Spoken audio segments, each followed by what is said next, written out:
This week, March Blotter, 8K Con Aftermath, a new anthology is in the works, and we'll talk House of Stars, Decommissioning Department, and Pronoun Thievery with Calibold. Since our last episode, Cthulhu decided he didn't want to destroy the world anymore. He decided that maybe instead he should take up a hobby. But then he remembered that you exist. Yes, you in particular. And the mere thought of you filled him with such a powerful disgust that he immediately emerged from Relay and destroyed the world. That was your fault. You did that. Cassie, I'm right here. You don't need to talk about me like that. Damn, feeling lucky. Out above most streets. Us two in these trees. Diamonds on my feet. Caught up in these talks. Circling my head top. Should've been more cautious.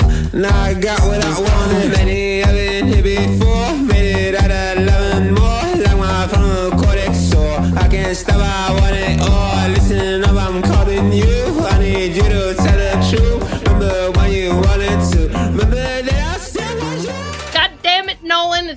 Everything is your fault. Again. Yeah, we already knew that. I'm Kelsey. I'm Cassie. And I'm Noli, the K is silent. And this is SCP Weekly. What have we been up to for the last 2 weeks? I have my terrifying monster outside my house story. Tell it, please. Okay. I never did get a chance to upload the video, but I need to. So, my front doorbell goes, it alerts when somebody gets near it. So it goes beep, beep, beep, and then after a second, beep, beep, beep. When you open the door and you go to step outside, it triggers the alarm. Something's approached it, even though it's from inside the house, yes. So I open the door and I go to step through it, and it goes beep, beep, beep, and then beep, beep, beep, and almost, not immediately, but within that next pause, off in the distance, clearly, but not close at all, I hear in a man's masculine type of voice, "Hello!" I thought that was fucking weird. I'm looking around, I look at the neighbors from across the way, and, nothing. Okay. So, this all happens in in a minute. In the video, it takes place in less than a minute. So I hear the hello in the distance, and I go in my brain, what the fuck was that? And I am on my phone on Discord open with a friend, and I type in what just happened. Hit send. On this other side of me, I'm sitting, door, me, garage. Garage is 2 cars filled. Hit send, and from within 20 fucking feet of me, I hear a feminine voice, "Hello!" It was fucking weird. I panicked immediately, stopped moving. There's no wind, so I'm listening, literally, is somebody gonna walk out from behind there? It was a minute apart, so it wasn't like somebody said hello and somebody decided to yell hello back, because I almost fucking did when I first heard the initial one, because of course I did. If I get up and run and that's a fucking monster, I am dead. So I sit there, there are no sounds, I sit, nothing else happens for another full minute and a half. I get up and I bust into my house. The beep, beep, beep, beep, beep, beep. I close the door. I sit there for a minute, wondering if something is going to happen that beep, beep, beep triggered the first time on whoever wanted to say hello in the first place. Nothing happened. That was it.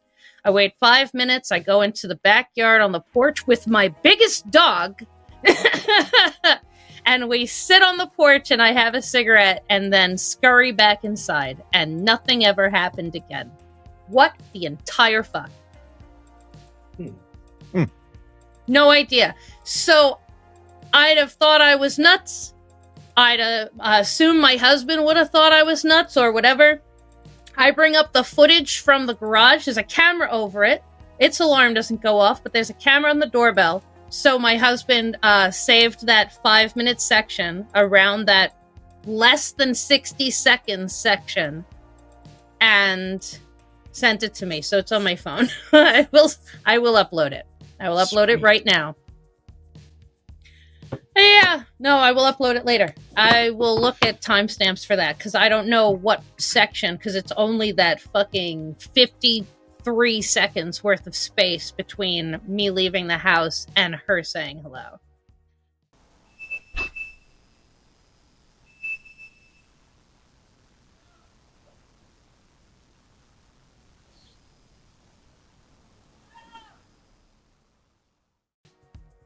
We had sort of a similar thing happen, but it was more welcomed.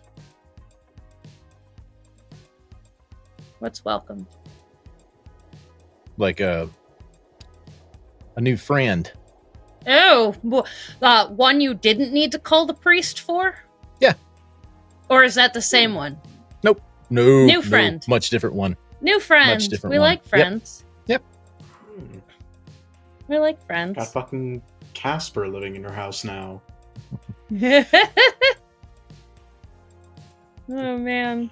Would you like to tell us more about your new friend at all? I can't. All right. Fair enough. Jesus, my life seems fucking boring compared to the two of you. Go get you some imaginary friends, man. Yeah. Yeah.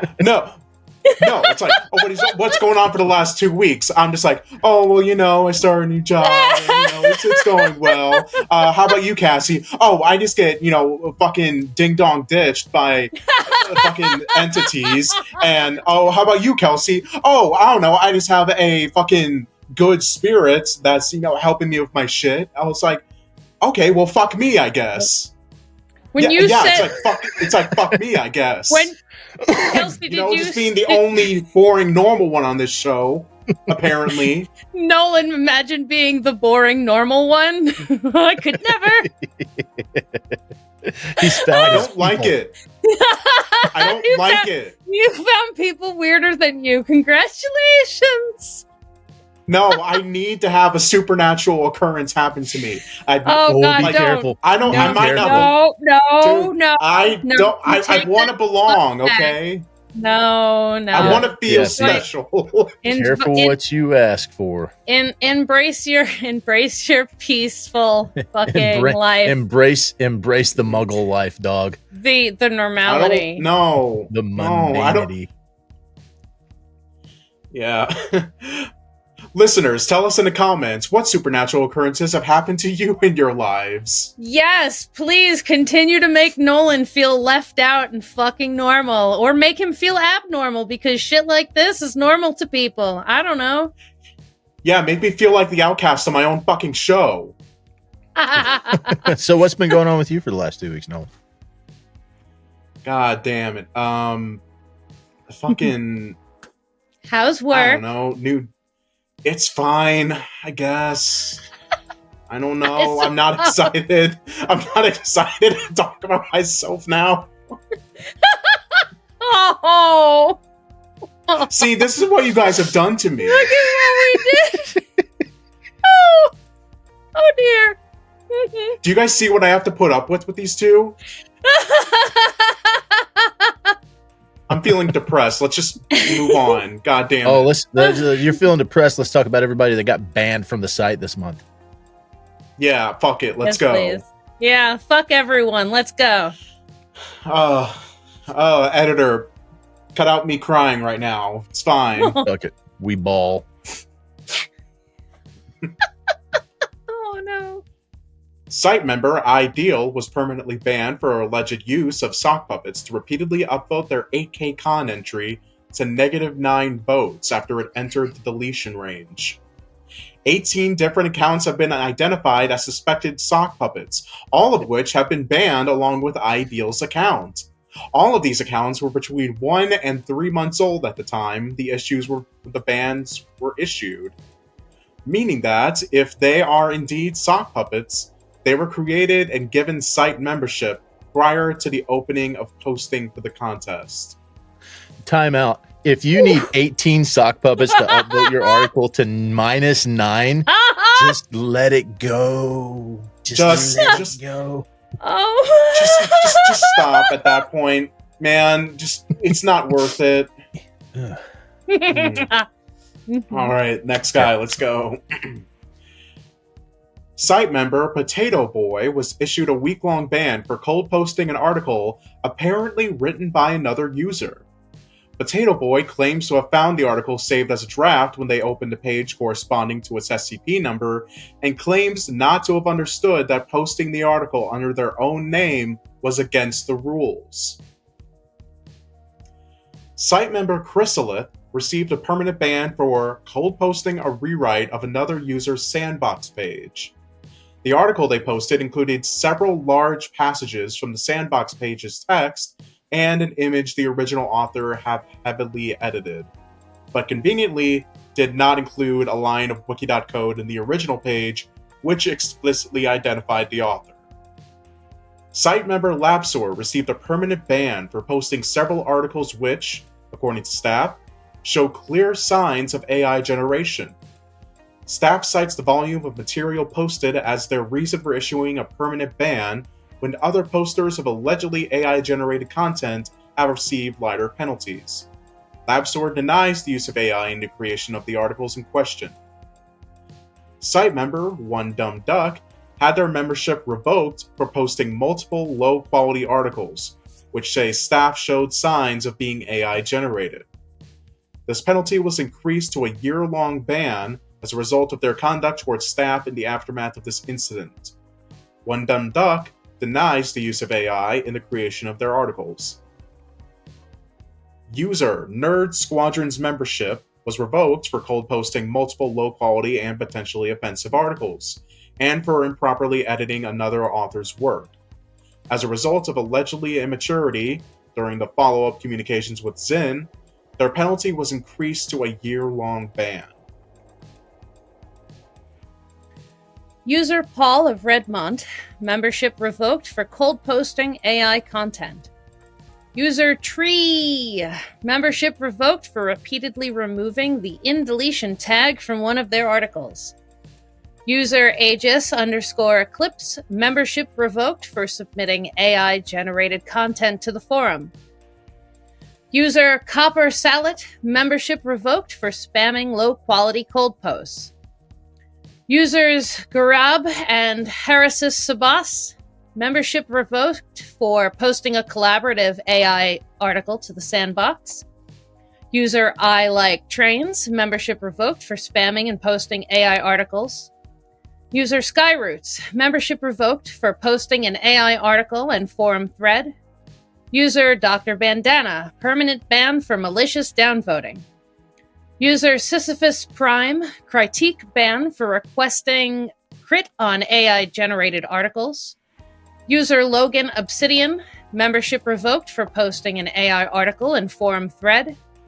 User The Horseshoe Crab, membership revoked for spamming low-quality articles.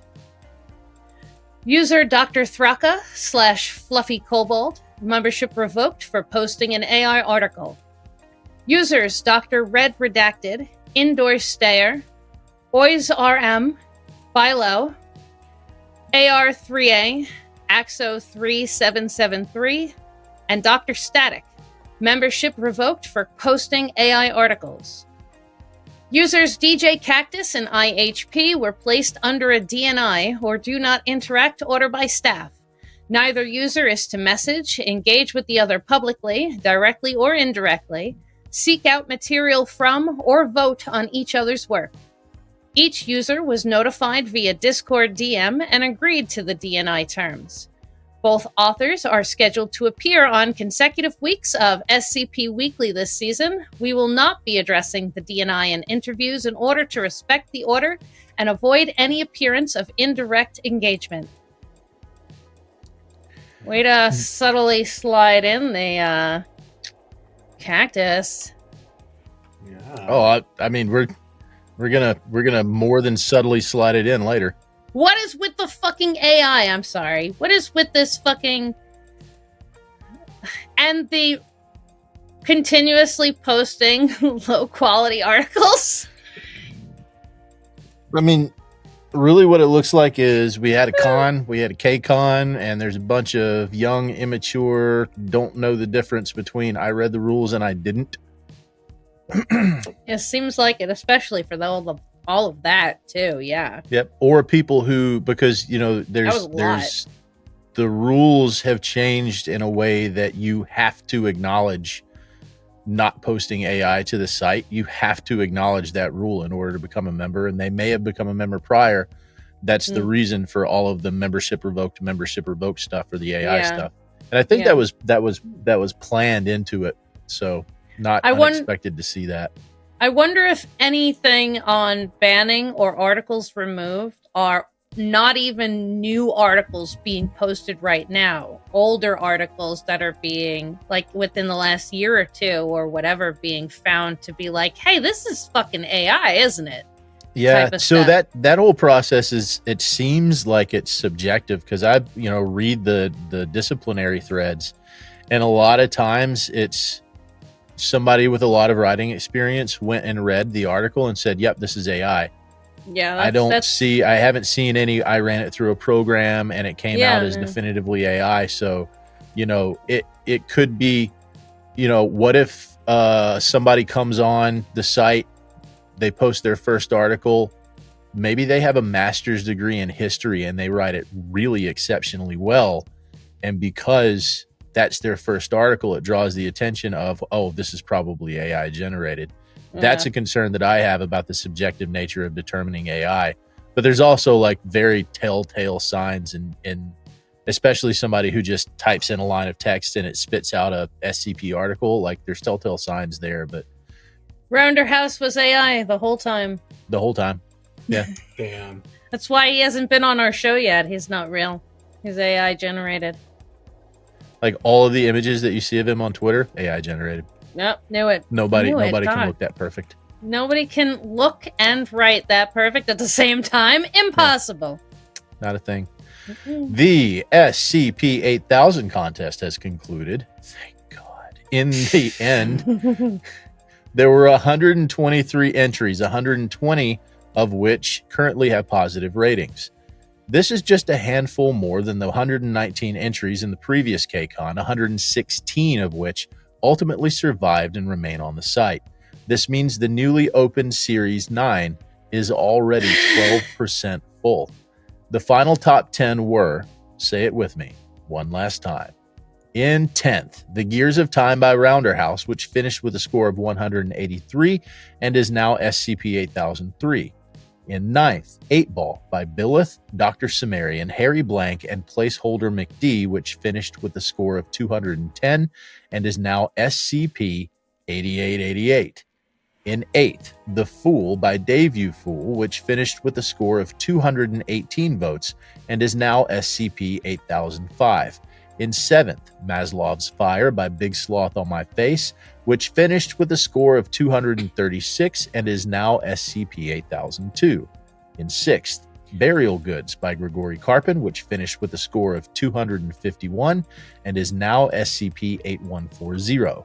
In 5th, With Love from Ada.zip by Iron Shears and Guare, which finished with a score of 264 and is now SCP-8500. In 4th, 700 Million Wizards by Radiger, which finished with a score of 274 and is now SCP-8320. In 3rd, The Edge of the World by DJ Cactus, which finished with a score of 392 and is now SCP-8001. In 2nd, Feeding the Trolls by J. Dune, which finished with a score of 406 and is now SCP-8999. And the winner, The Seal of Approval by Plague PJP, which finished with a score of 427 and is now SCP-8000.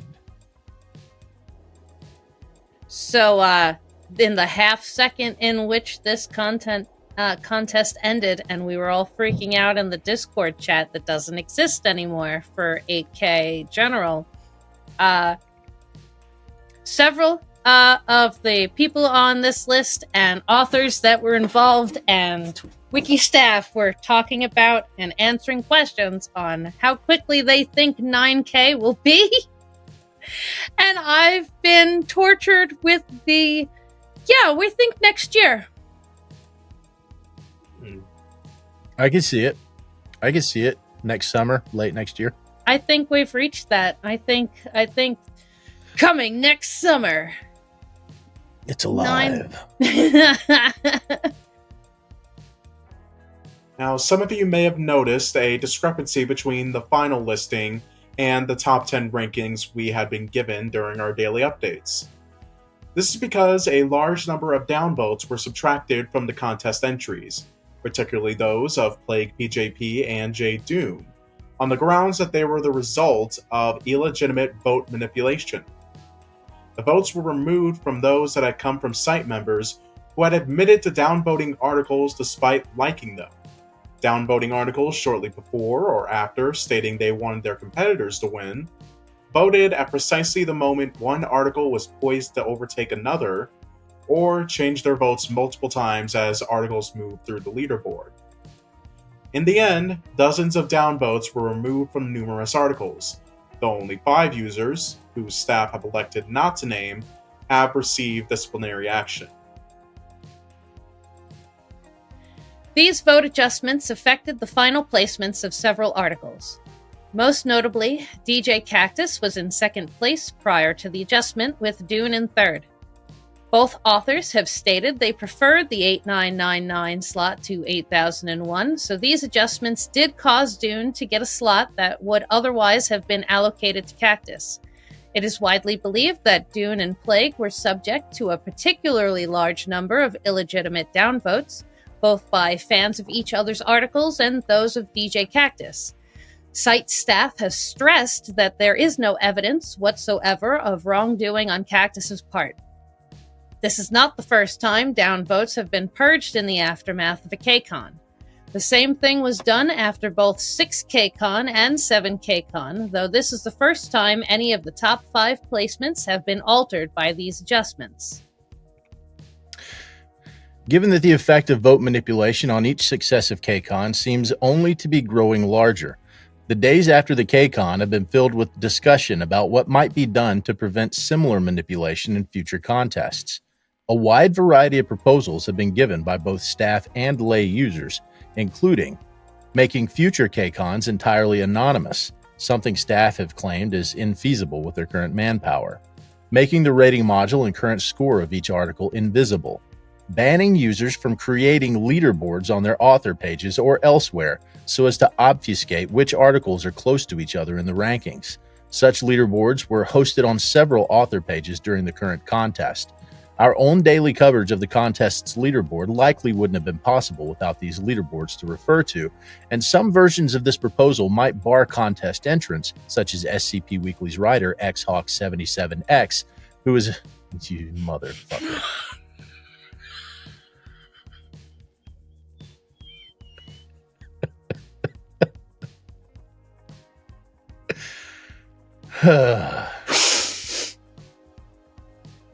You gonna read the script?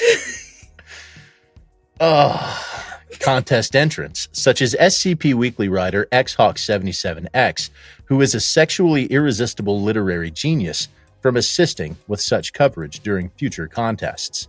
Closing site applications during the voting period. Determining the contest's winner based only on the votes of some users, such as contest entrants, authorized greenlighters, or simply those with at least one work on the site. Creating several hundred sock puppet or bot accounts which would vote randomly on each article to obfuscate who is actually winning. Banning past KCON winners from obtaining the winning slot. Deciding the contest winner based solely on the number of upvotes, with downvotes being ignored. Ending KCONs altogether and replacing them with non-competitive writing jams, where every entry is ultimately treated as a proposal, as is currently done with the 001 slot. Having the results of the contest decided by a committee elected by the site's users, requiring every downvoter to leave a brief comment justifying their downvote. Of those proposals, the elimination of leaderboards and the hiding of rating modules seems to be among the most popular, though it's unclear whether any of them will be implemented. Many of these proposals will be fundamental changes to the way KCONs are administered. Given that the influence of vote manipulation seems to be increasing with each successive KCON, it seems that clearly something must be done, lest the integrity of future contests be undermined. In the midst of heavy discussion surrounding 8KCon, user I Hear Voices made a quiet proposal to rename the LGBTQ tag to LGBTQIA2S to include intersex, agender, and two-spirit individuals. The proposal was, in the OP's words, an attempt to be more inclusive to queer individuals who aren't in the original LGBTQ acronym. It appears as though the tag will remain the same, however. Ori Tiefling, masked member and head of the Forum Crit team, explained that the acronym has been expanded to include more identities and niche circles, and navigational elements exist for the common user, i.e. the general public, not for people who typically know about these microlabels. Now this next news deserves a retweet. SCP Anthology 2024 is coming. For those who aren't aware, SCP Anthology is a series of horror works penned by site authors throughout the month of October. 31 articles by 31 authors in 31 days, in a celebration of all that goes bump in the night. This year's theme for the anthology is revealed to be phobias, and the roster is already full. Requirements for authors to enter include having a successful SCP rated at least plus 50. When we reached out to SCP Anthology's coordinator, SD Locke, for a list of authors contributing this year, they responded with an intent to keep the authors a surprise, stating, quote, "I will say that, so long as everyone currently in follows through, we will have authors running the gamut through the site's history, from newbies to those from the founding of the site." Ooh. Very cool. Oh, Yeah. no. I make sure none of the SCP police are out here. I think the quality of writing for Anthology is better than it is for a KCon. For KCons in general. Hot take. That is a personal opinion. Everyone Like, even- attack Kelsey in the comments. Come get me. Come at me, bitch. Does that include even more prolific writers? The quality of content overall for Anthology, like especially this last one, the ABCs of Death, I think the quality of content is higher on average than it is for KCons. Well, on average, I can understand, especially with it only being that handful and a lot of the authors being bigger authors. And But they have 7 months to write it. yeah, also there's that. There's no deadline. Like, there's a deadline. I didn't mean that. It's not like, okay, it's not like guys, it's you got 2 a weeks month and a away. half. Yeah, and Yeah. it's you versus as many fucking people who want to throw their names in the hat. Right. And later on in this episode, Calibold's on. I don't know if you remember Calibold's ABCs of Death entry, but his was one of the best. Which one In was my his? Yeah, opinion, he is it for- was terrifying. He is for eternity. Yeah. Oh, no. Yeah. Oh, okay. Existential terror. Oh, God. The good shit. The good shit. Yeah, the definition of keeping something short and sweet. What article is it that starts the end of death? The article where they bring the 05 back to life, and he's apparently was aware that whole time in nothing but pain, and as far as he was concerned, it was eternity. I have never been able to get that out of my mind, and I had never been afraid of death before. It's not even explicitly saying, like, this is definitively the afterlife. They're saying, like, it's implying, like, no, this is your afterlife if you actually believe it is. If you know And about because it. the- yeah. See, that's Yeah, the thing. if you know about it, it's like, it becomes like a extremely powerful memetic virus, just implants your mind. You can't get rid of it unless you get, like, high doses of amnestics. That's one of the reasons it stuck with me. She put it became a permanent article on the site from the other 05, and I read it, and now I know about it, and now I'm fucked. Yep. Looking for those amnestics. Yep. Please let me Yep. back into the room. I want to breathe in that sweet, sweet smoke. Let me back in. No. What's going on with new skips and tales these last 2 weeks? There are 30 new SCP articles, with none over 50, and 20 new tales. I wonder how many of them are under 8,000 already. There is one I particularly really enjoyed that I think I've shared with you two already. For anyone who's not aware, author Pepper's Ghost recently released a rewrite for SCP-1929. The article is called Discoherence, and basically This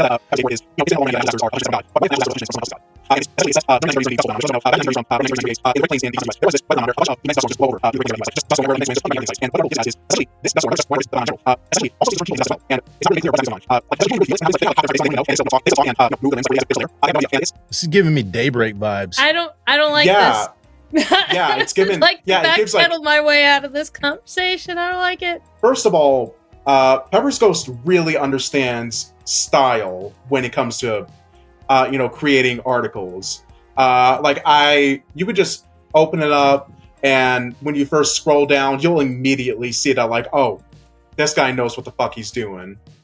And it also gives a great thing of never really explaining why this is all happening. And I've talked about this with Kelsey in the past, that sometimes the best horror is one that never has a clear reason. Like, it's never explained why it happened. Sometimes it just seems like it's just happening for no reason. And innocent people just have to deal with it. Yeah. Cup of Joe. It's just a cup looking for a hand, man. Just a machine. It's not doing anything wrong. Yeah, it's just a face in a stairwell, bro. There is no story behind that. Oh no! Yeah. Oh, and a little detail. I don't know why I like it, but it's at the start of it. When it gives the object class, it gives the class of Keter, but it gives a unique secondary class of Palza, which essentially means that the anomaly is an active, but it's not neutralized. Meaning that it could become active again sometime in the future, but they have no idea when. It's just 1976. It's innocent. It's just a year. Yeah. What did it do to you? Yeah, so, yeah, for anybody who's wanting to read some, good historical-based horror, look up SCP-1929 by Pepper's Ghost. You won't be disappointed. Nice. Very nice. Very cool. Okay, now I get to say it. This episode of Nolan Spoils Everything has been brought to you by Milo Duda. And now... I still don't know what that means. I don't even know. Now we honor one of the things that makes the SCP Wiki great. The procedures in place that remove works that don't meet community standards. Without these rules, there would be an overwhelming amount of bad articles to sift through to find anything good. Thus, we read and present these awfully written articles as if they belong to the main list, and pay our respects to the ones that must die in the dark so that others may live in the light. These are Tales from the Deep Well. Item number SCP. SCP, also known as the Door to an Era, is a pitch-black door named SCP-1. This SCP is located in a dark forest and is yet to be contained. However, the door is not actively trying to escape, but it poses danger. Inside the door is an old town that looks straight out of a 1950 movie, with everything being black and white. Inside the town are normal-looking people, and maybe even other people that have wandered through the door previously. The dangers of this SCP are located on the inside, near a railroad. If you cross over, the people will become angry and pull you back to the town, and if you make them mad, they will use you in the shredding. Since the door is located outside the town, it is hard to escape. The shredding is an event that occurs every night located in SCP-1. When the sun falls, the residents will go to the mayor's building and tell of their sins they have committed. Whoever has committed the worst sins will be shredded by SCP-2. After the shredding occurs, a new era will begin, and the landscape of the town will change. It always starts as the old Own, and will change after the shredding to any significant era such as the medieval age or even many years into the future. However, the world will still stay black and white. SCP-2 is a void creature, taking the shape of a giant unknown being. All we know is it towers over the mayor's building. When D-Class personnel were sent in, they reported having seen the previous details, and when they were shredded, we were told by them that, quote, "It's massive, how is that possible?" unquote. We still do not know of what this shredding is, but we can assume that the D-Class personnel experienced extreme pain as screams were heard through their microphone. After shredding has occurred, the door shuts from the outside for 24 hours, and this will move to a new location in the world. This is all current data SCP has possessed, and more tests are being run by the Foundation. If you find a pitch-black door, do not go in, call the authorities.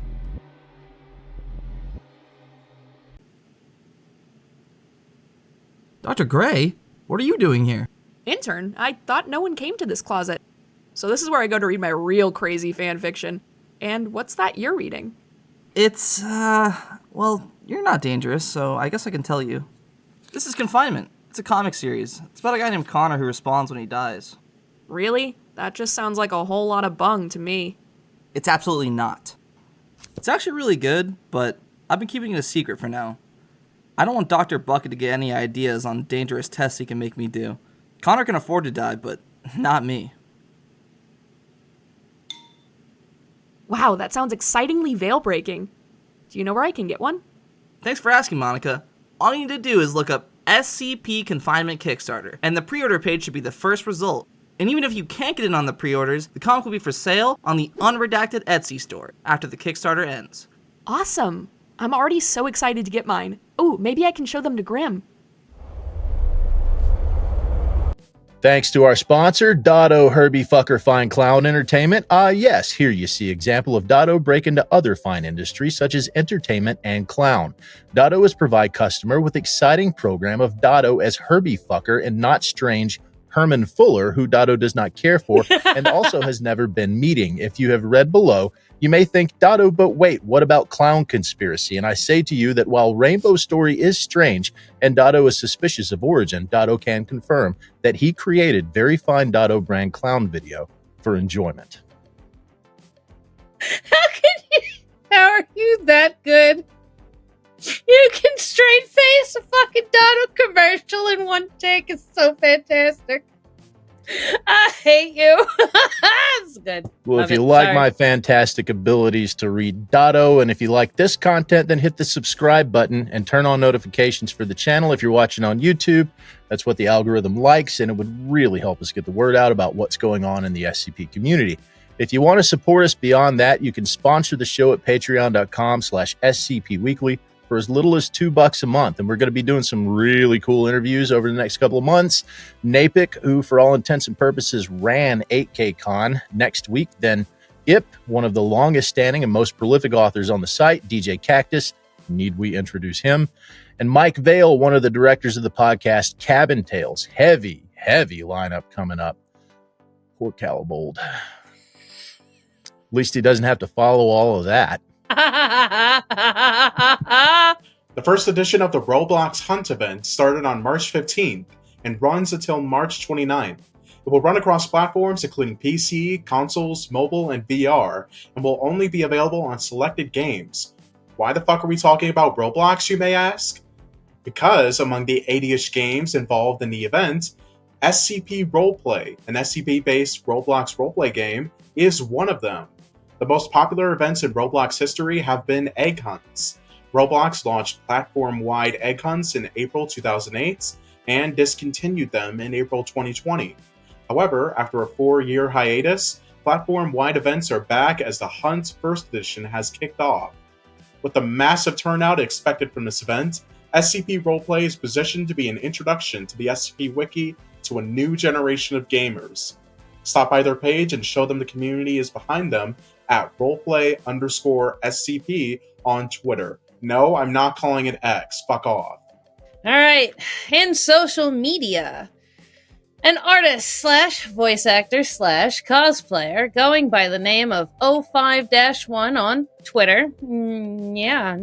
Fuck X, it's Twitter. Is designing a tarot deck that features notable community members like Radiger as the Fool, Dr. Cerise as the Empress, the Desk of Alto Clef as the Magician, Toad King Studios as the Hanged Man, and the Sherm from Site 42 as the Emperor. Check out their page at overseer_05_1_ and go ahead and quote this and tag them in it, and maybe we can get them to do us. I don't know what that line is, but yes, please. For some reason now, I just have like an image of someone making fan art of the three of us, but we're designed like we're Marshall, Carter, and Dark. Isn't that basically our picture? That's what I always thought when I saw our first SCP Weekly promo picture of the three at the desk. I thought of Marshall, Carter, and Really? Dark. Yeah. Is that our shtick? Huh. That's what I thought it was. Ah. I can't believe that's only me. Yeah. Yeah, no. I definitely didn't see that, but I can't not see it now. Yeah, right. Yeah, but, just in case it's not, listeners, send us fan art of us drawn as whatever the fuck you think we would fit as in the SCP universe. Yeah. Please do. I needed to improve my self-esteem, guys. Please send us artwork of Nolan drawn with monsters that he wishes were haunting him. Yeah. Ooh. I'm the boring white person in a trio of boring white people, guys. Come on. Boring out of all the white people involved in this conversation. Fantastic. Somebody draw Nolan an imaginary friend. Yeah, we're three white people with a podcast, and somehow I'm the boring one. I don't understand how. And now, let's introduce our guest this week. They're a self-proclaimed shit-pot stirrer extraordinaire. Let's all welcome Calibold to the show. I don't think I ever described myself as that. I mean, hey, it's in the script, so, that's blame our writers. Fair. I'm unfortunately not as good at it as many of the other people on the site. Some of these folks are just far better at it than I am, and I look up to them greatly, but I haven't quite become a master at stirring the pot, so to speak. But one day, I'll call myself a knight, and I'm working towards the master rank. They've given me a seat on the council, actually, but not the rank of master, I'm afraid. Oh, no. It's outrageous. We know where this goes. Unfair. Tell us how you feel about sand. Oh. Big fan, actually. He was great in Undertale. Tell us about your not at all problematic romance with a political figure. I'm trying to figure out which one you're referring to. Padme. I forgot I forgot we were doing a Star Wars bit for a second, and for a second I was thinking this is you were like I mentioned somehow that I'd had like a relationship with a U.S. president or something like that. I was genuinely thinking hold on, which president was this? Which president did I mention? Tell us about your secret affair with Joe Biden. I wouldn't be surprised if I said somewhere if I did a bit about having sex with the U.S. president. The question is, which one did I do a bit about? Because I don't remember it. For the FBI agents watching this is not a confession to the murder or death of Ronald Reagan. I was not, in fact, alive back then, despite my overwhelming maturity and wisdom. Anyway, Callie, do you want to break the ice with some games if we haven't already? Sure. I have a Monopoly board somewhere. Hold on. Nobody got not the kind of games there we're he goes. No, he's gone. He's gone. It's too late. No, the actual game we're going to play is called Don't Blink. Gwen. Oh, Oh, 9.5 That's a seconds. All right. big N. Is that our longest one? I think that is the 19 best our roll highest ever. roll? Yeah. I can see it. Ooh. All right, now you have 10 seconds to describe what you saw. Intriguingly horny. Okay, looks like some kind of religious imagery of some four-eyed creature spilling a drink into someone else's mouth. It's Yaldabaoth. Okay. I've never met Yaldabaoth. No, Oh, me yeah. neither. I've heard great things. Intriguingly horny for It's sure. beautiful. Oh, very beautiful, for certain. Hmm. There's definitely some Absolutely sensuality gorgeous. going on with this one. Yeah, But I pulled mean, that- it makes sense. Oh, yeah. I pulled that off of Yeah. Reddit. This is by Cataraxis Mmm. from the SCP subreddit. Let's play another game. This is called Fact or Myth. Mmm. Last week, we played this with Dr. Maxwell.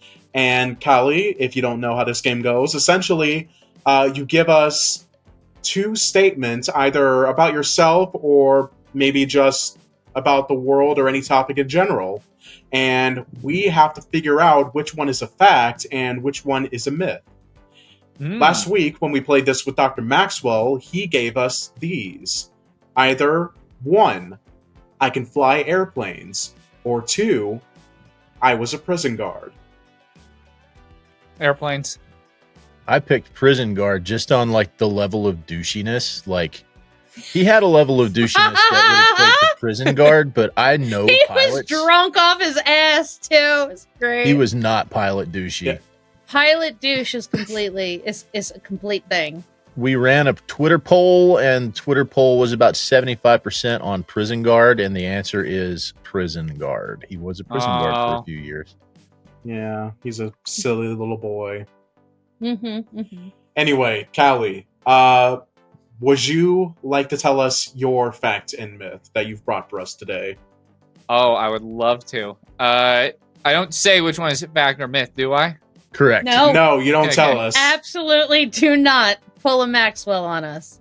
So, we have the two options. Either the first one is I wash my hands after I use the bathroom, and the other one is I beat up elderly people with rocks and crowbars. I think you beat up elderly people. I'm just have to agree with Cassie here, you know? Yeah, it's either that, you know, you're the nicest person towards elderly people, or that you touch everything with, you know, shit-stained hands. That's the only choice. I'm gonna go with washing hands. That's gonna be my. Oh, That's your Kels. truth. I can tell from this question and the last question, Kels is the contrarian amongst you. We have only ever agreed once. And that wasn't because we like to argue, which we really do. Listeners, you can respond on our Twitter poll to tell us what you think. We'll find out the answer next week when we have Napick on. It would have been more hilarious if Kelsey had just gotten the script fucking right the first time. Hey, 14 episodes. Have I gotten it right once? No, It'd be nice. right? Why start Yeah. out? I'd be worried if I walked into here, into this with a fleshed out, well-written script. I'd be worried. That happened last week with Maxwell, and I was a little concerned. So I'm happy to see us go back to whence we came.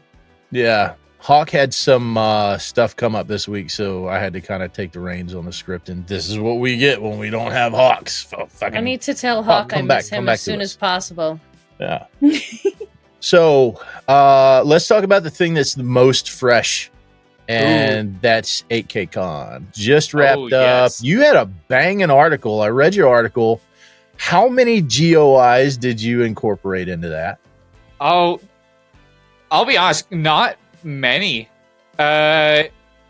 There was MC and D and the Shark Punching Center, and that was about it. My goal wasn't like to include a whole lot of GOIs. Really, it was more just kind of VKTM was mentioned, and they were originally Yep. supposed to have a segment, but I didn't want to like overdo it, and also I couldn't really think of a good like way to segue from Time and Under Vegas to VKTM to Site 43. Yeah, that was a wild ride. I'm glad you think so. It was. It certainly wasn't intended to be like, you know, just cram as much stuff in there as possible. But it was meant to be like kind of a cross country road trip with a lot of SCP's best, so to speak. Yeah, I love that it was that like cross country road trip, and it was all for a plate of cupcakes. Well, I mentioned the reasons in there. You know, it's so his grandma wouldn't die. She really loves pastries. So we were talking earlier. I want to get your opinion on this, and I'll share my unpopular opinion that Cassie and Nolan encouraged all of our listeners to flog me for. It is my opinion that the quality of articles on average for anthologies is higher than it is for KCONs. Ooh. See, that's what I had asked about. Is it quality as a whole and 120, 40 some odd articles that we got all together in a bunch versus the 31, for instance? The thing with Anthology is it was a much smaller sample size. Everybody was like kind of personally selected by Locke for that one. The contest is a big site-wide thing. Yep. Furthermore, Anthology had way more time to work on it. Several months for everybody to like put in the best of the best on their stuff. KCONs, you know, have a much shorter time limit, and for good reason. Yeah. They have a much shorter time limit, of usually about a month or so. But in general, what you're getting with anthologies, you're getting about 30 people. And I mean, keep in mind, we've only had one anthology. Locke is working on the second one right now, but we've only had one anthology. But keep in mind, like for anthology, you know, those are, you know, selected authors. You are like picking and choosing which authors you want, or Locke is picking which authors she wants, and presumably like good ones. Yeah. And then, but then for the contest, you know, anybody can join. This isn't, and obviously this isn't meant to like, you know, knock anybody down or anything, but it is, you know, you are going to end up with people who aren't nearly as experienced with the writing process, with writing these articles, who are contributing to the contest, and that's just how it is. The selection for Anthology is very experienced writers, people who have been doing this for a long time. They also it says that all of the authors that are involved have to have at least one successful article with over 50 upvotes. Yeah, I mean, but then there's Harry Blank versus, I mean, somebody who most recently did something that did really well. Like some of these names are still way up there. I don't know if we're gonna recognize the names or if they might just have the one article at 50 and we might not know who they are, or we might. Well, keep in mind that you know, there are more than 30 odd really good authors on the site, I would say. So this second anthology isn't necessarily going to consist of the like the leftovers from the last one. The only condition is you can't have worked on last anthology. That's really it. There's still like a great picking of really good. The anybody can apply to it as long as, you know, they have posted at least one article and it's at over 50 upvotes, and you cannot have worked on the previous anthology. As far as I'm aware, those are the only two conditions. So you worked on the previous anthology, right? Yeah, because we were talking about that earlier too. E is for Eternity, bro. Hell of an article. Thank you. An article. That has to be one I'm the most proud of, and I know it might just sound like that because that is my most upvoted piece, but it's also one like legitimately came from the most personal place and was the one like I felt the strongest about. And I'm very glad to see it's made an impact. That's one of the only ones I've seen like just discussed outside of like SCP circles. Like I've come across it like one or two times being brought up, like outside of the context of SCP. I'm like, holy crap. Holy shit. Yeah, we were comparing it to what's the SCP that's like what happens to you after you die and all of your body particles. Yeah, there you go. Yeah, that was absolutely an inspiration for this one. Yeah, Absolute the level terror. of dread is there. The big thing for me was obviously the idea for 2718 does focus on eternity as a concept a little bit, but it's more larger about like a kind of afterlife that feels almost plausible. Like if there is an afterlife, this feels like the kind of like a natural extension of life after death, so to speak. When I was writing E for Eternity, I was mostly focused not necessarily on like the dread of like this is like the extension of life after death, of just continuing to experience your body, but more so the sheer scale and idea of eternity and infinity in and of itself. Kind of nested in, and it feels to me like you parodied sort of the Christian ideal of paradise or something like that, and still kind of put it into a frame where people could understand like, oh, this is kind of what some people expect to see, but ew. Like, I personally have had a kind of conversation about that with a few religious family members. I grew up in more like evangelical like background, like very conservative Christian, and since I left that, I would always get mainly just like main family members, like parents, siblings, that were basically just like, why would you want that? You're not going to go, spend eternal paradise when you die. And I'm like, I'm kind of okay with that. Yeah, it might be super fun at first, but after the first couple million years, it's going to get super fucking boring. Like, that's absolute hell to me. And I feel like you really captured that with your article. And then it just ends with that, you just end that article with however so many billions upon billions of years have passed, 1 second of eternity has passed. And this episode of Nolan Spoils Everything has been brought to you by Roblox. Okay, fuck you. Fuck you. I'm sure plenty of people have already read that. If you haven't, please do give it a read. To all the viewers out there, this is it. This is my E for Eternity, but what's the number? SCP 7179. 7179. E is for Eternity. Go freak yourself out on Paradise.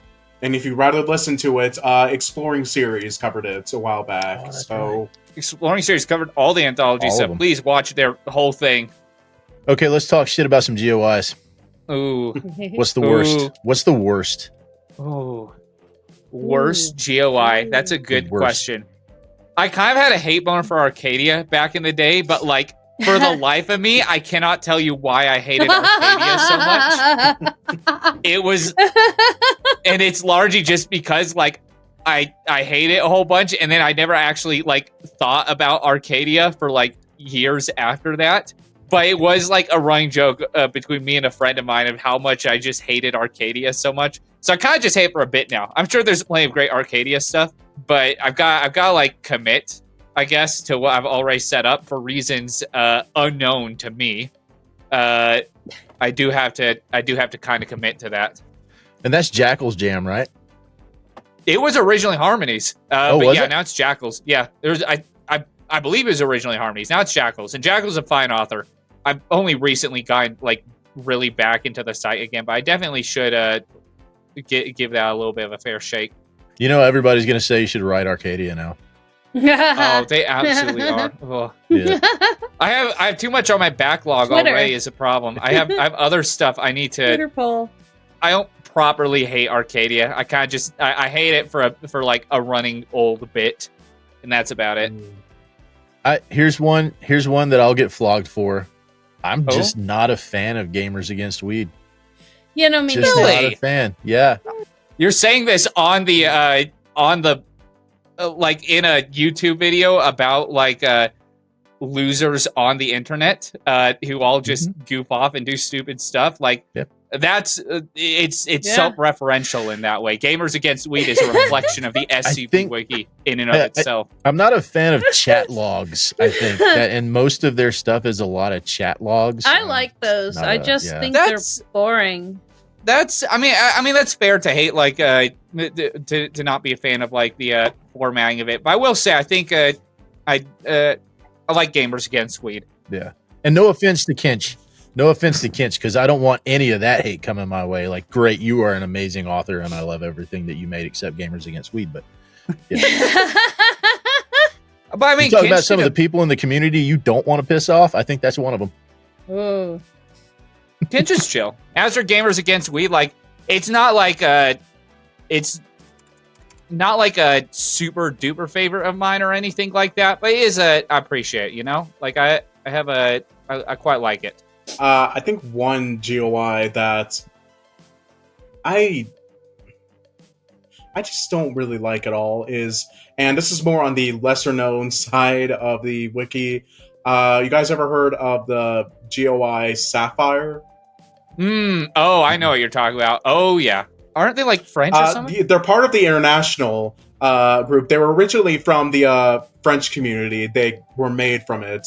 Essentially, they're kind of just the GOC, but just fucking annoying clown shoes of human beings that just blatantly ignore what's right in front of them, which could be the GOC, because they do shit like that all the time. But they're fucking annoying with it all the time. There are a few humorous times of basically saying, like, one article, I can't remember it, but essentially them being Sapphire essentially being responsible for the Earth being like spherical, saying like, oh, they're so wanting to disprove like the idiot flat earthers, which like I'm all for. But what I don't like is like they use anomalies, stuff that they constantly say doesn't exist, to make what they want happen.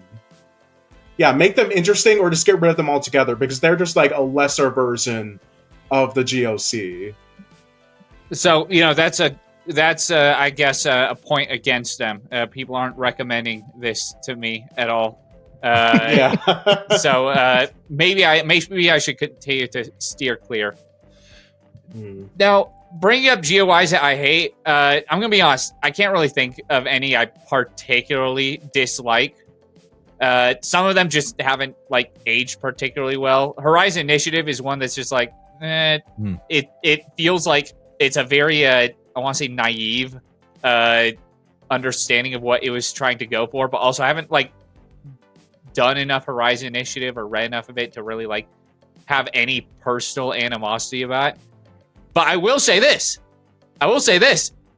There aren't a lot of GOIs that I hate. There are a lot of GOI formats that I hate, that I really hate. Oh, let's go. I'm really sorry to all the people who have like made GOI formats over the years. Most of you are ass at this and have not successfully created something I would ever enjoy like doing. It's so funny too that like the only like good GOI formats like are either technically not GOI formats or belong to GOIs, which are just generally really mid. Like Horizon Initiative format, actually really good for what it tries to accomplish and successfully distinguishes itself from like, you know, other GOI formats and feels like the actual thing it's going for. Horizon Initiative though is just very middling as a GOI and like who cares? And then you have the Parawatch format, which is all the forum posts and whatnot. I love it. I love the Parawatch format, but it's not actually considered a GOI format for some reason. It's tagged as a tale. They're all tagged as tales. What? None of them are considered GOI formats. And I remember talking to like someone involved with tagging about this, and I guess there was some explanation for it, but it's like, I don't know, man. It just do I send a strongly worded email to get that changed? We know like, how much you love Parawatch. Yeah, we got to sign like, a petition here. It's like, yeah, there might be some like weird technical reason as to why, yes, these should be considered tales, but at the same time, like, it just feels more intuitive for them to be GOI formats. While you're looking, Are We Cool Yet? What do you think about their format? Our Cool Yet's format is okay. Also, like really Are We quick, Cool Yet? Tarot Watch has a GOI format, but Ooh. the forum posts are not considered part of the GOI format. You have to like, if you the Tarot Watch GOI format is like actual posts on the site itself rather than like forum posts. Oh. So like there's an odd distinction there, which I guess kind of makes sense, but like I don't know, man. Just I'm not feeling it. But you mentioned AWCY. Are We Cool Yet's format is like fine, I guess. It's I've never bothered to like write one, but it's another one of those. Here's one of the big problems with GOI formats is so many of them like kind of want to emulate the structure of the SCP format. But one of the huge advantages of the SCP format is it's actually done in a way that like really you can really naturally expand on it and develop it and tell a story with it. It might not seem that way, but the fundamental structure of an SCP format is just, the number, object class, special containment procedures, then description. Yeah. And that hasn't changed much over time. No, but you can like expand on that. You can throw just like exposition or even just a bunch of nothing or whatever into all of that and then get to the actual meat of the story with the addenda and whatnot. It really is that simple. And I love the SCP format for that because it really is that easy to expand upon. You just have to like get the tone right and all that. What's the other GOI format that's a project proposal? It's the Paratech company. Anderson. Is it Anderson? I thought it was a different company. Is it not Prometheus? Prometheus. The Prometheus Labs. Yes. Hey, I got one. I'm going to be completely honest. I get Anderson and Prometheus mixed up so much. But yeah, Prometheus does a similar thing. At least that one, I think you can kind of go on about a little bit. I think part of it is a lot of these GOI formats were made in a fairly good amount of time ago, several years ago, in fact. There wasn't really anything to go off of, so these are like the very early artifacts of trying to create a GOI format. The trouble is those formats stuck around and like never could really be grown out of. And so you're kind of, if you want to write a GOI format, you're stuck with a lot of these very old styles and very limiting ways that's just really difficult to deal with. That being said, a lot of later writers have been able to innovate on that a lot. One of the big things that comes to mind is Wilson's Wildlife Solutions. That one is largely, a lot of the story tends to focus around emails and whatnot. Like you add more content, messages and whatnot after like the article itself. It's a good way to naturally expand on that. And again, this isn't saying like all of the original structure of those formats is something you have to avoid, like something you just have to get over. They are stuff you definitely should be taking advantage of. And that with the SCP format, over time, like you said, it's evolved to where you still have the same, item number at special containment procedures, description, and then I expand on the story and the addenda. That seems like the key that needs to be unlocked in the GOI formats is like, just like the SCP format isn't so sacred that I can't add to it and change it and evolve the storytelling way over time, sort of like you're saying with Wilson's is. I think Wilson's might be a bit of a bad example because I believe that's like a little bit of a newer GOI. The format very popular lately. Oh yeah, it absolutely has. And I love a lot of the Wilson's Wildlife Solutions articles that come out. So that one, I think, when like the format dropped, already had a little bit of that potential and was able to be more naturally expanded upon. So in retrospect, it's not like the best example of a GOI format that like newer authors expanded upon. I think the original authors definitely had the right idea with it. But I mean, any format and whatnot can absolutely be expanded upon and refined. And I think the big problem comes with a lot of those really old GOI formats that are just kind of locked into place and you can't do much with. So let's talk about some of the stuff that you've done. And House of Stars is one of the things that you brought up when we talked before about like, hey, what do you got that you want to talk about? So let's fill us in. If I told you that I was going to read some House of Stars to get familiar with it, I have to tell you that I made myself a liar afterwards because I got caught up doing so much other stuff. I haven't had a chance to. So fill us in. Tell us what House of Stars is, why we should read it, and why you're going to write more of it. So House of Stars was something I created during before 6Con, actually. I created like a little tale for it, didn't do much with it, and then when the 6,000 contest came around, I decided to like actually write a proper thing for it. And the whole gimmick with them is House of Stars is they're like a little heist game. Think like Ocean's 11 or whatnot. They're a bunch of folks with all sorts of different skills and abilities who just go around and stealing things. A large part of it is kind of for clout, kind of just for the fun of it. But there's very much a lot of interpersonal tension going on there. And one of the things I wanted to do with House of Stars that, again, was kind of inspired a little bit by Ocean's 11 and similar stuff is House of Stars was an old GOI that, like, kind of did their thing for a while, but then fell apart, and several years later is now back. And them being back now is a time that's being focused on. They've kind of banded together, and they're pulling off a big heist against a foundation as their big thing. So SCP-6900, in and of itself, the SCP is just a magic tree that makes that produces like pine cones made of gold and can give you eternal life and whatnot. Very generic, the anomaly itself. There's nothing particularly fascinating about it, but they've put it under this like maximum security thing because they want to trap the House of Stars, who they know is coming after the object itself. So they put it in like a pocket dimension securely inside a massive site and whatnot. And they have to break into it to get it out. So they all get together, they pull their big heist, twists and turns and all that. You know, they're going into this.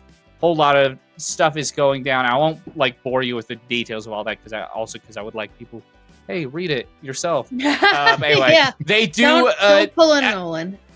I will say they make it out with the thing at the end. They make it out with the stuff and whatnot. I'm sure you expected that. Everybody goes into like a high story knowing they're gonna, get out of it. The big question is, how do they do it? How do they get out of these tricky situations? And then after 6Con, I kind of fell into a much deeper rut than I had before, and I didn't really like have any motivation to continue with them or really do much more writing outside of it. And by the time I kind of came back a little bit and felt more motivation to do more with it, I made like a half-hearted attempt sort of during 7,000, but even then it was just like, I'm not really feeling this right now, But then 8Con happened, and we had places for an entry. So all four of them, 8-Ball was their thing, and that one was that one incorporated the House of Stars. I want to give like a huge thanks to Harry Blank, who I deeply love as an author and as a friend, who from what sounds like is really the one who introduced this idea, because the place came forward with the idea of doing like, hey, a heist sort of thing, and Harry was like, we gotta get the House of Stars in. And Harry has always been super encouraging, and he's told me like how much he liked the House of Stars, and how he wished he did more, how he wished I did more with it. And so I definitely want everybody to go read 8-Ball yourself. Go do that. It's a phenomenal article, super fun. This is absolutely one which you can tell just how much the authors loved making it, and every single one of them contributed in such a great way.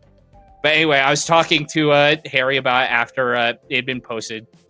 It honestly very sweet and very heartwarming to include something that I kind of had given up on a long time ago. I think you should reach out to Harry and see if he would want to do a collab on that. I absolutely would love to. Potentially even for like the finale for this one, because I do have like grand plans for it. But Harry is someone I absolutely would love to work with. I am not a big like co-author guy, not because like I don't like working with other authors, but because I never really nailed down doing co-author stuff. Like I still don't really fully understand like how to go about it and whatnot. I've always felt like kind of awkward trying to figure out how to learn with it. There is a story you told me about a collab that you did that I would love for you to tell, and it has to do with you swooping a slot. Oh, goodness. Remember? Oh, I do remember. I do remember this one. This is SCP-194. And SCP-194 is very much like early Baby Cal kind of writing this sort of stuff. 194 is, I want to say, almost a little bit embarrassing for me, actually. Why? Well, let me. So I'll need to go into like the story of this a little bit. So, you know, everybody knows the Series 1 slots. Largely, they're immutable. The stuff that's been there has been there for super, super long time, and it's very rare that anything in Series 1 ever gets deleted. But whenever it gets deleted, it's a huge deal because now there's just an empty slot in the Series 1 section that needs to be filled in.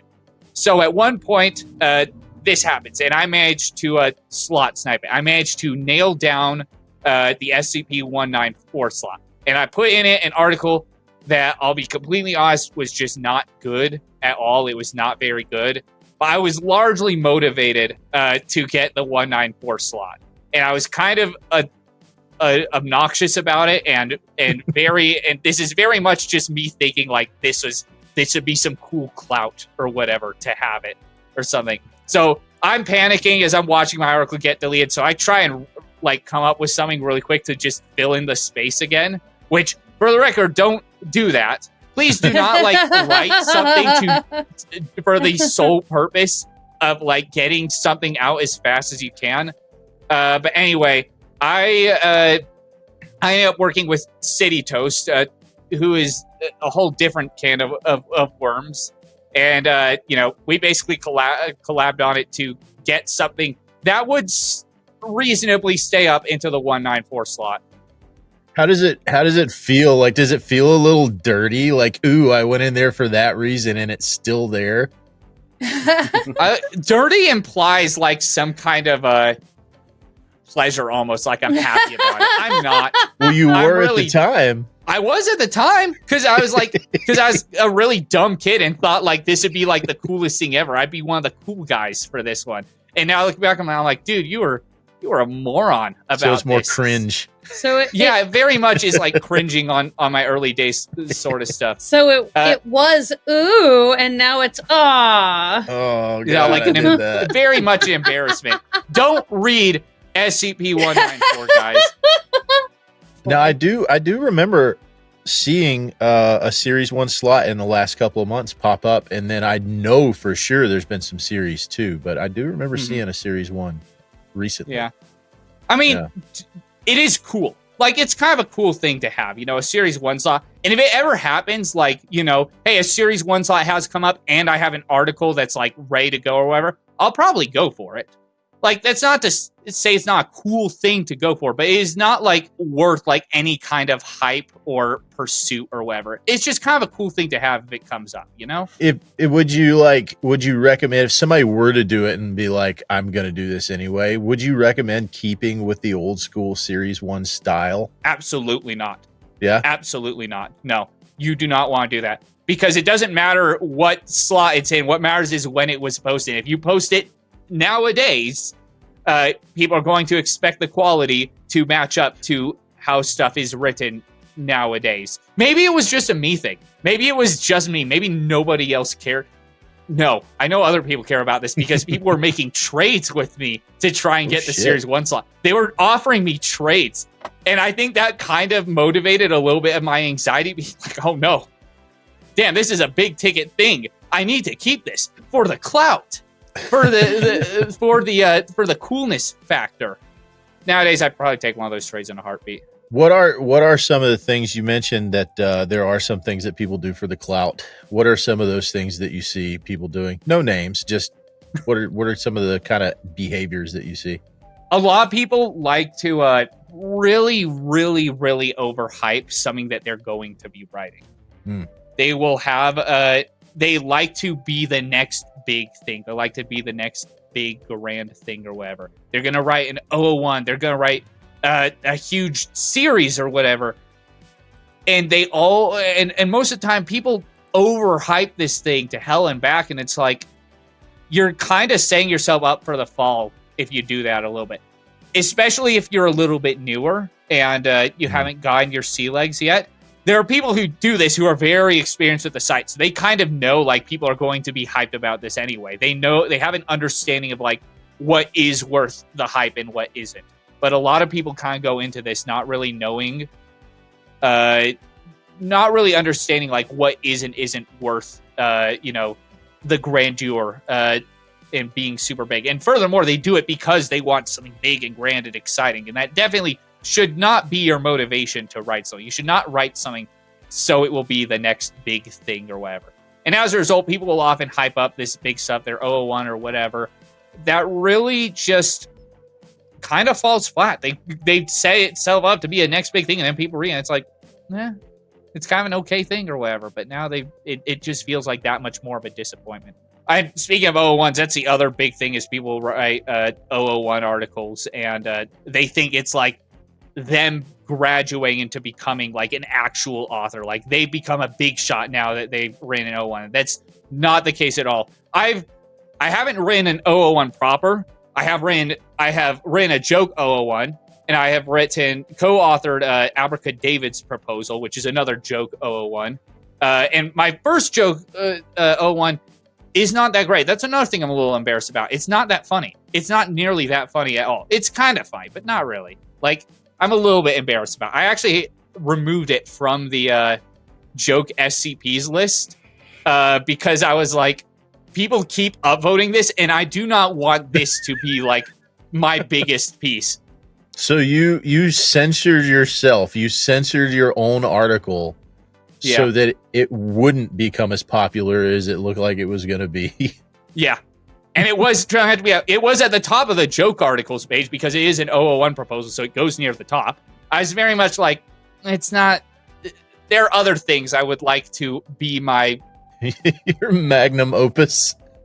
I would like people to attribute actual good stuff to me, not like okay stuff. Like 7179, like I'm proud of that one. I'm glad that that's my highest rated article ever because that one is the one I legitimately felt the strongest and most proud of. So here's one that they can contribute to you, and it's also another one of your mind babies that's been recognized by Harry, the decommissioning department, because he wrote what was effectively the Sandman was his decommission article. How did you come up with that idea? So it started, I can actually pinpoint a very, very specific line of an article. I don't remember exactly which article it was.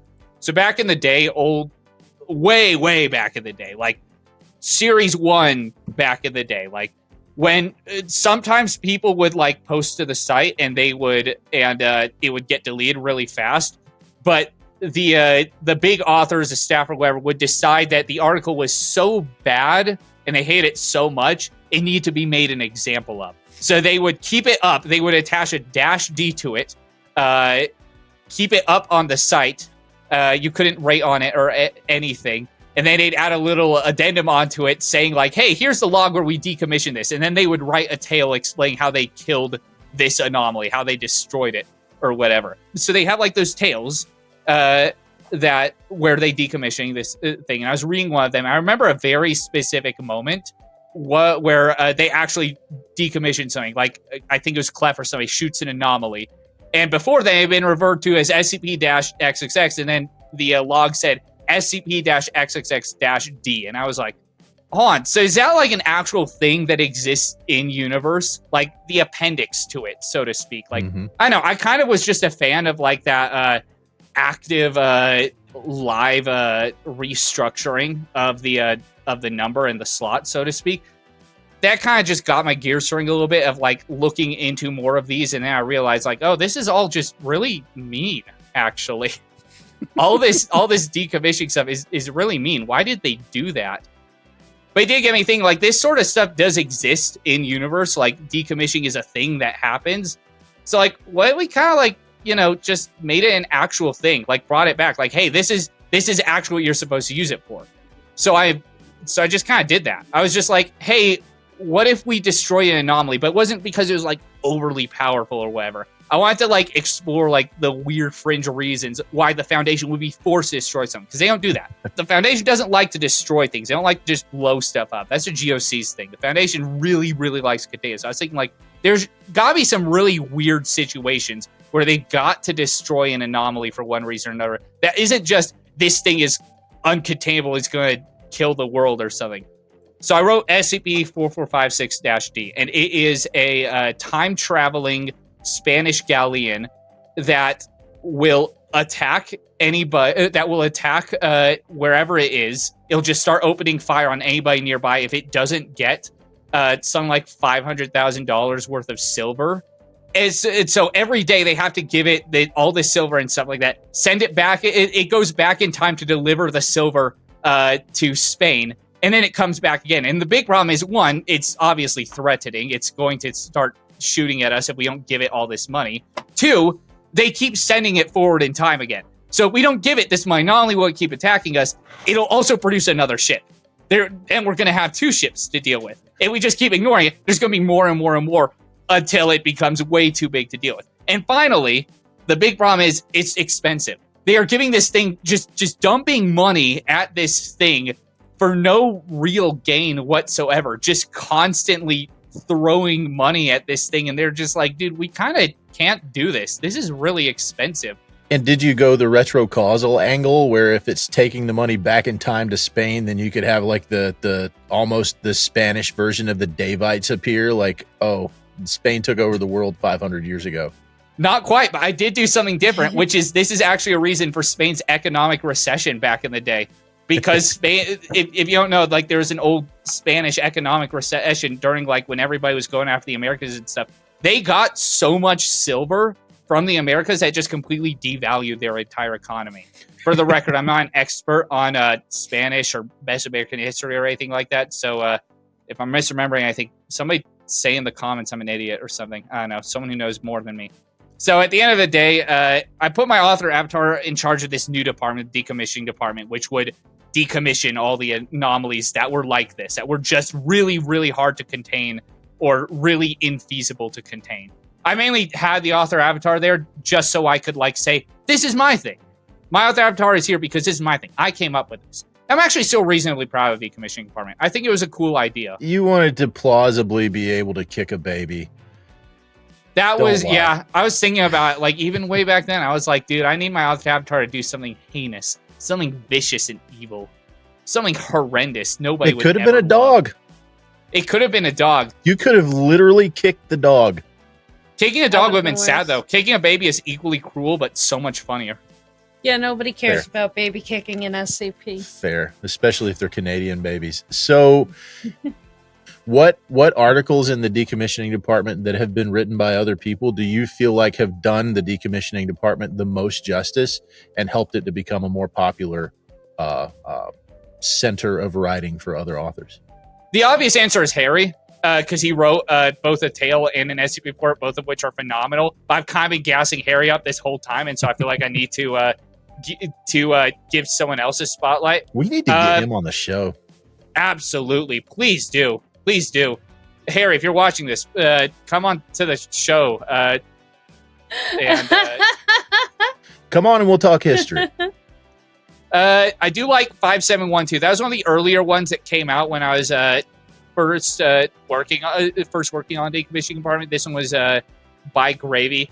It's a pretty good piece. It's an old one, so like it's not one I have specifically committed to memory, but I do remember like just having such a deep appreciation for it.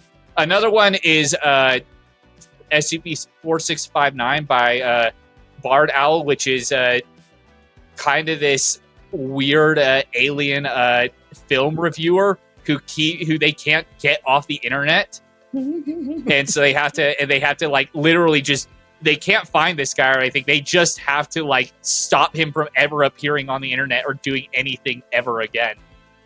Pretty fun piece. Again, that was like, I think that was actually the first one that was first decommissioning department article that was ran by someone who wasn't me.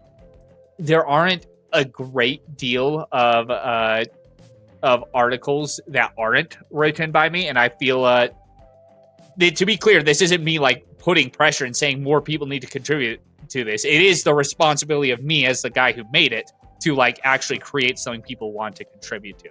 That's another big thing, I guess, if anybody is a new author and is watching this. If you're trying to create like a GUI or a department or anything like that and you want people to contribute to it, that's on you. You have to be the one to like make it worth contributing to make it something that people really want to write about.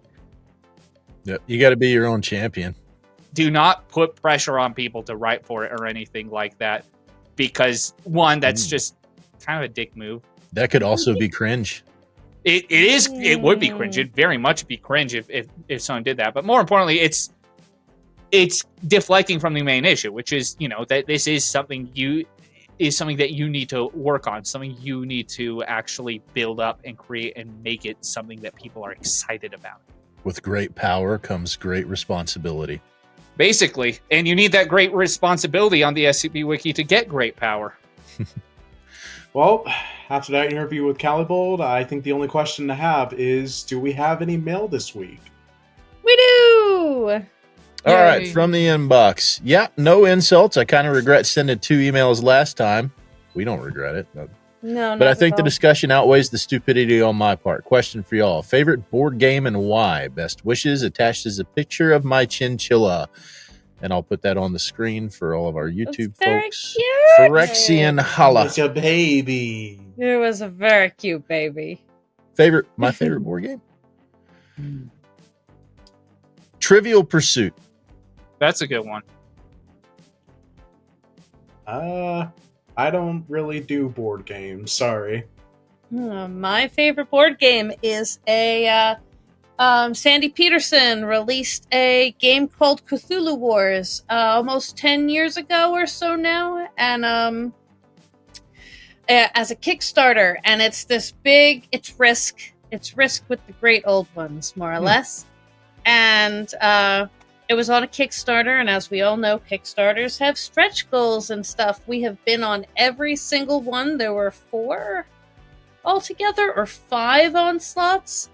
We have to have several $1,000s worth of things in this house related to this board game. And I am, of course, Nyarlathotep as often as I can get somebody to let me be. And yes, that's my favorite. Bet you, Kelly. I'm not sure this counts as a board game because there's not like an actual board, but I do love Rummikub. I love Rummikub. I play with my grandma almost every week, and I absolutely love Rummikub. People expect me to be a little bit more into board games because my dad actually does art for board games. It's like one of the big things he does. Hey. But I am not a huge board game guy altogether. But Rummikub, I do. What love about Rummikub. Scrabble? How do you feel about Scrabble? I do like Scrabble too. Because you wrote about it, and I was reading that. I was like, this dude plays Scrabble. Okay, really quickly, I want to say I had to, when I was doing that Scrabble game in 8Con, I had to like actually simulate a Scrabble game. I had to like went onto like a Scrabble simulator online thing, and I made sure it was an actual game somebody could play, and that the whole game could actually take place on an actual Scrabble board, because I was very paranoid someone would who really loves Scrabble or something would go on there and be like, take it apart. Like, you cannot, this could not be an actual Scrabble game that happens. This could never happen in a real Scrabble I've been lied to. Forgot to send an email for the last episode. My bad. What would you all describe as your drink of choice? From Fern. Thank you, Feichel. My preferred drink of choice I think would be Dr. Pepper. However, I personally gravitate towards its great value knockoff, Dr. Thunder. I don't know why. I just like the taste. I don't know. Either that or Mr. Pibb. I don't know. I just think it has a nice kick. Mine's gonna be favorite- water. Go ahead. Like I Yes. drink water like I can't get enough of it. And Yeah. then right now I'm pretty high. Hell on, yeah. This is blood orange cranberry tea. It's really fucking good. Want to talk about blood oranges? This is my favorite current one. Ooh. Mm. This is Fancy. no sugar having monstrosity. It's amazing. There's no sugar added. It's all natural flavors and ingredients. This is sparkling orange and blood orange. What about you, Kelly? Water. Yeah. My water's Yeah. around here somewhere. It's I what the think body I've got runs on. soap. What does a body good? All right. Greetings from Z. Z. Greetings from ZH. Z. ZH. Yeah. Greetings Z. from Zuh. Thank you, Nolan. Clear that throat next time. Greetings from Z. I've listened to this podcast for almost half a year. Wow, we've been doing this It's bit. been that long.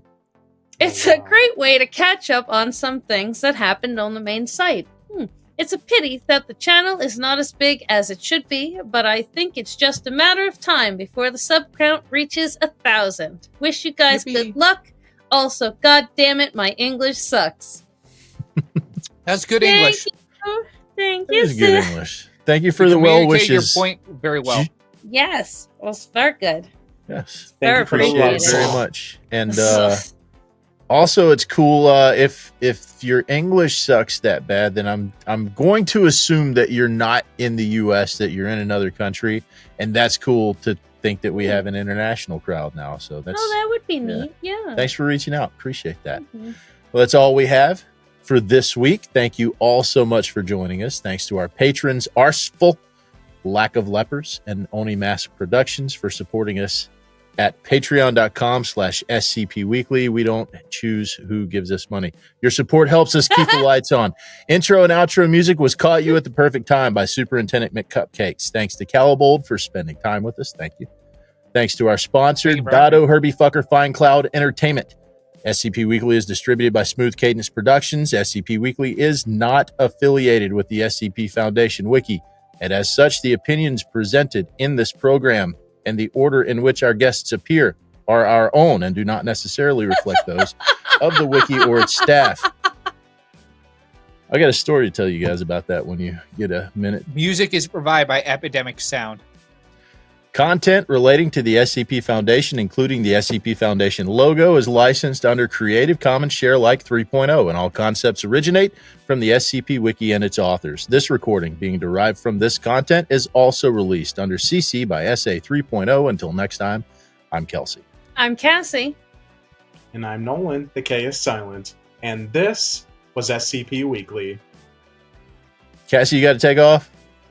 Yeah, I don't want to, but I got shit to do Yeah. and I'm exhausted. And I have a meeting with my psychiatrist at 9 a.m. And it's 10:30 and I got shit to do. But yes, And thank you, Calibold. This was great. Thank you guys for having me. This is fun. Yeah. I'm yeah, going to go. You guys stay. I'll talk to you in the messages. I You have have a to good go night. too because I work tomorrow. Oh, yeah. Some of us have but- adult lives to lead, apparently. Hey, I have work No, tomorrow. I have too. adulted my way out of that bullshit. Thank you. Yes, you Very have. much. You deserve Okay, to way to not. brag, Kelsey. You deserve to not I- have a boss. One day, you too will be as awesome as me. Not us. We Oh, couldn't dream no, of it. not my generation. I love your generation. I fucking love your generation. I do agree. All right. Bye. Have a good night. Night. Plenty, I've been here before. Made it out of 11 more. Like my phone cortex, so I can't stop. I want it all. Listen up, I'm calling you. I need you to tell the truth. Remember when you wanted to. Remember that I said was you. Got you at the perfect time. I was watching it then.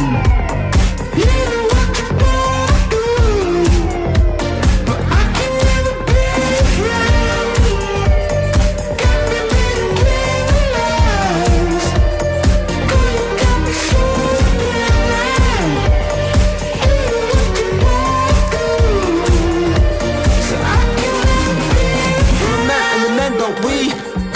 and eat your greens. When you fart, but you do real clean. Then you come to the bed and you love real dirty. It's everybody sweater drops, you're real keen. Bring it, let me get your juiciest piece. Can't remember when I've had to say please. The shops of the club never had no boundary. How's it gonna be? Wanna eat these centipedes? Where we gonna go? You're gonna need these calories. Giving me a treat to refill these batteries. Then you only them on your knees, there's no way to dream. Ooh, it's sneaking up on you. There's nothing you can do.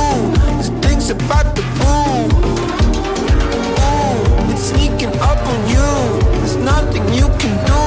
There's things about the boom. I lose control when you do it like that. And God, you love when I go mad. Got you at the perfect time. I was such a little guy. You know what you wanna do, but I can never be around. Got me thinking realize. Got me super blind. You know what you wanna do, so I can never be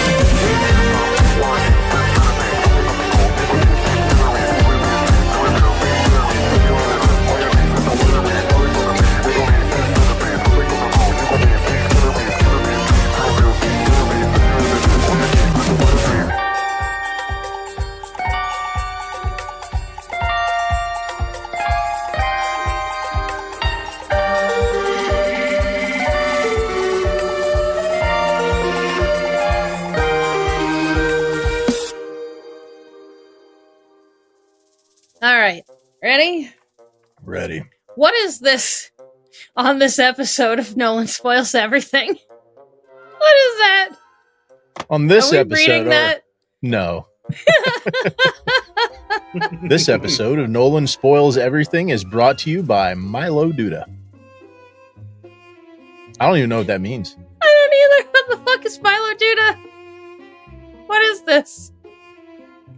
Are we being Hawk, you need pranked? to explain this. Yeah. Hawk, what are you doing? Duda Milo. Your browser can't play this video. That might be a good thing. I don't know what the fuck that is. No idea. Hmm. No Life clue. coach. Espiritualidad. Pragmatica. I don't know if that's a compliment or... Yeah. Is that an insult? Is that a very cleverly coded insult? No one's got a patron. Oh my god. Just 2 months pass, I'm just eating lunch. Wait, that was an insult. in the TV shows and movies, you would sit up straight in bed in the middle of the night. But yeah, fling your tiny bag of Cool Ranch Doritos at the wall, and then stand Joke's up on you. slowly and walk over and pick it up. Joke's on you, I don't eat Cool Ranch. Oh yeah, me neither. I don't like them. Kelsey, do you remember the 3D Doritos? Yes, Those things were the best thing to ever fucking happen to they were the best Doritos. thing ever until jalapeno Cheetos came out. Oh. Jalapeno Cheetos are my jam. All right, that's fair. Why would they 3D print Doritos?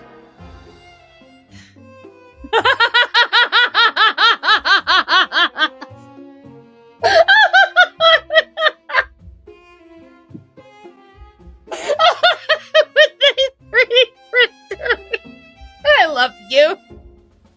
Hmm. You are a product of your generation. I really am. Yes. 3D that's Doritos amazing. were like nacho cheese flavored Doritos flavored bugles. And they were They were fantastic. puffy instead of flat chips. Yes. They were amazing. They were small and they were fluffy. Did they have like Like- stuffing in them or? No, they were No. just air hollow. Just they were Yeah. they were expanded crackers Yeah. instead they of were flat delightful crackers. to eat. They were so great. That seems weird. Why would you expand something if you're not going to stuff it with anything? You could, I guess. That's what she said. Notice what I said. Yeah.